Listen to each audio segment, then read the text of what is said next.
A paz do Senhor Jesus Cristo, povo amado de Deus. Maravilha! O cristão é salvo por praticar os mandamentos ou ele é salvo pela graça? Essa é uma pergunta que me fizeram. Bem, meus irmãos, o cristão é salvo pela graça. Graça quer dizer favor, favor imerecido, aquilo que nós não merecemos e o Senhor nos deu gratuitamente. Porém, os mandamentos nas Escrituras, no Novo Testamento, existe. Para quê? Para que você, dentro dessa liberdade que Deus lhe deu, você não venha dar ocasião à carne. E esta é a mensagem, é o assunto nosso nesse vídeo. Fique conosco até o final, tá bom, meus irmãos? Abra a sua Bíblia em Efésios 5 é o capítulo, e vamos ler aqui os primeiros versículos. Sede, pois, imitadores de Deus como filho amado, e andai em amor, como também Cristo nos amou, e se entregou a si mesmo por nós, em oferta e sacrifício a Deus, em cheiro suave. Mas a fornicação e toda impureza ou avareza, nem ainda se nomeia entre vós como convém a santo, nem torpeza, nem tolice, nem zombaria, que não convém, mas antes ações de graça. Porque bem sabeis isto, que nenhum fornicador, ou impuro, ou avarento, o qual é idólatra, tem herança no reino de Cristo de Deus. Ninguém vos engane. Olha, ninguém vos engane com palavras vãs, porque por essas coisas vem a ira de Deus sobre os filhos da desobediência. Essa leitura que eu fiz, meus irmãos, ela contraria todos esses pregadores que você vê aqui nas redes sociais, que se dizem pregadores da graça. Isso é graça moderna. A salvação é um presente? É um presente. Quem falou foi Paulo. Em Efésios 2, versículo 8, pela graça sois salvo por meio da fé, não vem de vós, é um dom de Deus. Não vem de obra para que ninguém se glorie. Então é um presente. Mas esse mesmo Paulo escreveu aqui mostrando essa verdade. E não é só essa verdade que Paulo mostrou. Aqui nessa verdade que eu li aqui de Efésios 5, do primeiro versículo ao versículo 6, Paulo está dizendo que as pessoas que pegam essa liberdade para dar essa ocasião à carne aqui, ele perde a salvação. Porque não é tratado de filho de Deus, e sim filhos da desobediência. Agora eu quero que você veja aqui uma outra passagem da Bíblia, que está em Gálatas 5, do 19 ao 21. Eu vou ler aqui na tradução dessa Bíblia aqui, ó. 5, do 19 ao 21. As obras da carne são conhecidas quais são: prostituição, impureza, lascívia, idolatria, feitiçaria, inimizades, porfias, ciúmes, iras, peleja, dissensões, facções, inveja, bebedice, orgia, glutonaria e glutonaria, acerca das quais de antemão vos declaro, como também já antes vos disse, que os que cometem tais coisas não herdarão o reino de Deus. Mas a salvação não é um presente? A pessoa não já recebeu o presente? Paulo está dizendo que se cometer essas coisas, não é salvo. Então, como é que se interpreta a salvação pela graça? Para muitos pregadores, para muitos homens que estão aqui na rede social pregando, eles dizem que a graça não tem nenhuma exigência. E quando eu olho para as Escrituras, é só o que eu vejo é exigência. Tudo isso aqui é exigência. Aqui, por exemplo, onde eu li, foi 16 exigência. Aqui no 21 de Gálatas 5, Paulo conclui dizendo que os que cometem tais coisas não herdarão o reino de Deus, ficarão fora. Do mesmo jeito em Efésios 5. Do primeiro versículo, como eu li para os irmãos, até o versículo 6. Os desobedientes aqui são tratados de filhos da desobediência, isto é, filhos do diabo. Ninguém vos engane com palavras vãs. Então, são pregadores que se denominam pregadores da graça, mas é vã, tudo em vão. São milhares de seguidores que estão seguindo eles, mas tudo em vão, tudo perdido. É o que diz a Bíblia, né? É o que diz a Escritura. Aqui, ó. Ninguém vos engane com palavras vãs. O que é palavras vãs? Tem deles aqui pregando que não estão dizendo aqui que não tem mais pecado, não existe mais pecado. Jesus acabou o pecado lá na cruz. Ele diz que da cruz para cá não tem mais pecado. É brincadeira, igreja. Eu não sei como é que vocês se sentem quando ouvem esses pregadores. Estão dizendo que não tem mais pecado. E, lamentavelmente, esses malditos pregadores têm atingido muitos filhos de pastores. Muitos filhos de pastores têm parado para ouvir esses malditos pregadores e têm dado credibilidade. E, com isso, estão perdendo a oportunidade de serem salvos. Então, Paulo, pregador da graça, mas em nenhum momento Paulo, ele dá liberdade ao pecado. Esses pregadores da graça atual estão dizendo que não tem mais pecado porque não tem lei. Ele diz que é pela lei que eu vejo o pecado. Tirando a lei, não tem mais pecado. Oh, Jesus! No vídeo que está aí abaixo, eu já falei sobre a lei, os mandamentos estabelecidos na graça. Os irmãos querem uma informação, só vê lá o vídeo, viu? Já está aí no canal. Mas nesse vídeo aqui eu quero mostrar o que eu já comecei aqui. Então chama a sua atenção para ler a sua Bíblia em Tito 2. Tito 2, igreja, versículo 11 e 12. Olha o que diz a Bíblia. Porque a graça salvadora de Deus se há manifestada a todos os homens. Olha o 12. Ensinando-nos que renunciamos às impiedades e às concupiscências mundanas, vivamos nesse presente século sóbria, justa e piedosamente. Há uma tradução que diz que nos ensina a renunciar ao pecado. Estão dizendo que não tem mais pecado. E da cruz para cá, da morte de Jesus Cristo para cá, não tem mais pecado. E o que nós estamos lendo aqui é da cruz para cá. Nada da cruz para lá, é da cruz para cá. Então, são homens cujas suas mensagens são vazias, são vãs, mas são muitos os seguidores, porque o número de pessoas enganadas é maior do que o número das pessoas que não são. Eles estão pregando dizendo que não existe diabo, não existe Satanás, não existe diabo, não existe mais nada. Tudo isso é o homem, diz que é o homem. É terrível, igreja, é terrível.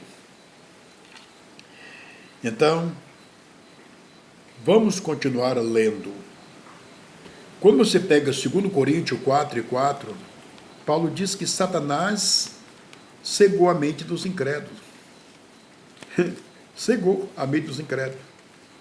Que incrédulos são esses cujos Satanás cegou a mente? Se o Satanás cegou a mente é porque outrora ele via. E agora está cego porque Satanás cegou a mente. Isso está se referindo a muitos cristãos que Satanás o enganou. Quando você pega 1 Pedro, lá no capítulo 8, no capítulo 5, versículo 8, ele diz que Satanás está ao nosso derredor. Estão dizendo que Satanás não é um ser. Ele está dizendo que é. É um ser que está ao nosso derredor, bramando como leão, buscando a quem possa tragar. 12:9 do Apocalipse fala que ele engana todo mundo. Então, eles estão tentando tirar da igreja a crença da existência, a crença na existência dos demônios, de Satanás, que é o príncipe dos demônios. Eles estão tentando. Aqui tem um fulano de tal, Geraldo, aqui da igreja, deixa eu ver aqui a igreja dele, a religião dele, a Igreja Espírita em Verdade, que de verdade não tem nada. Você dá uma observada, você percebe que de verdade não tem nada. Há uma interpretação que eles interpretam lá, de acordo com eles, de acordo com aquilo que funciona para eles. Não é uma interpretação bíblica. Aquilo que eles pregam não é uma interpretação bíblica, uma interpretação ampla, livre de religião. Não, eles interpretam de acordo com a visão dele, da visão religiosa dele. Embora estão lá dizendo que estão combatendo contra as religiões. Eu não combato contra a religião. Nós estamos aqui falando da Bíblia, a Bíblia como ela é.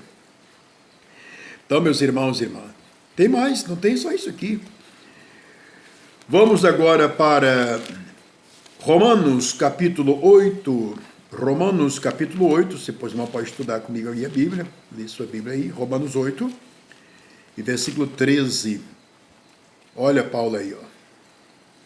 Se vivermos segundo a carne, morreremos. Mas se pelo Espírito mortificar as obras do corpo, então viverei. Então, como é que se explica a graça, meus irmãos? A graça não é um dom, não é um favor imerecido? Como é que Paulo escreveu essas questões? Se viver segundo a carne, morrerei. Mas se pelo Espírito mortificar as obras do corpo, então viverei. Então, o que é graça, afinal? A graça, irmãos, é uma condição que Deus nos dá, que Deus deu ao homem, para que esse homem viva de acordo com sua vontade. A graça é uma capacidade, é um dom. O que é um dom? Você não pode profetizar se você não tiver o dom de profetizar. Então, o que é o dom de profetizar? É uma capacidade que Deus o deu para a pessoa falar o futuro daquilo que vai acontecer. O dom de visão, visão também é um dom. O que é o dom de visão? É você ver aquilo que as pessoas não conseguem ver. O dom de discernimento, o que é discernimento? É você discernir aquilo que as pessoas não conseguem discernir. É o dom de discernimento. Do mesmo jeito com relação à salvação, é um dom. É todo mundo que tem esse dom? Não é. Agora eu vou mostrar uma referência para os irmãos, que ela é importantíssima. Quando você pega Judas, versículo 3, só tem um capítulo, né? Capítulo 1, versículo 3, Judas fala que a fé que de uma vez por todas foi entregue aos santos. O que tem a ver isso, pastor?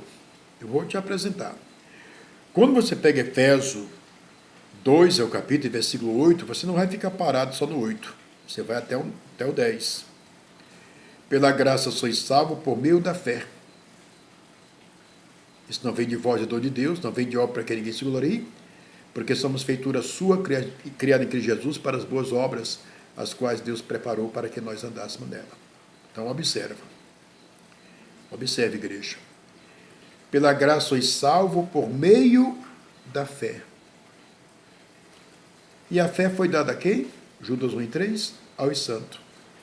Os pregadores da graça dizem que não precisa você se santificar. Não precisa. Você pode viver a sua vida do jeito que você está, do jeito que você quer, porque, segundo eles, não tem mais pecado. Se a fé foi dada aos santos, essa é uma capacidade que Deus deu ao homem para que ele viva de acordo com Deus, A carta aos Hebreus 12 e 14 fala: segui a paz com todos e a santificação, sem a qual ninguém verá o Senhor. Então, essa santificação é Deus que nos dá a condição de nos santificar. É o que diz a Bíblia. Quando você pega 1 Tessalonicenses 5 e 23, lá está escrito: todo o vosso espírito, alma e corpo esteja plenamente conservado, irrepreensível, para a vinda de nosso Senhor Jesus Cristo. Ou seja, eu tenho que estar irrepreensível, tanto no meu espírito, nas minhas atitudes, na minha alma, né? Como também no meu corpo. Irrepreensível.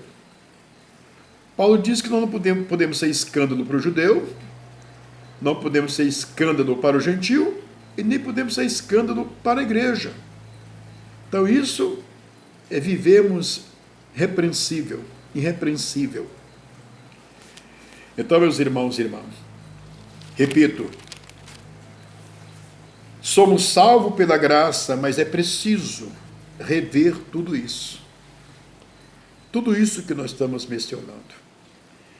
Então, muito cuidado com esses que se dizem pregadores, que têm invadido as redes sociais aqui, e têm levado multidões para bem longe de Deus. São pastores. Eles se denominam pregadores da graça,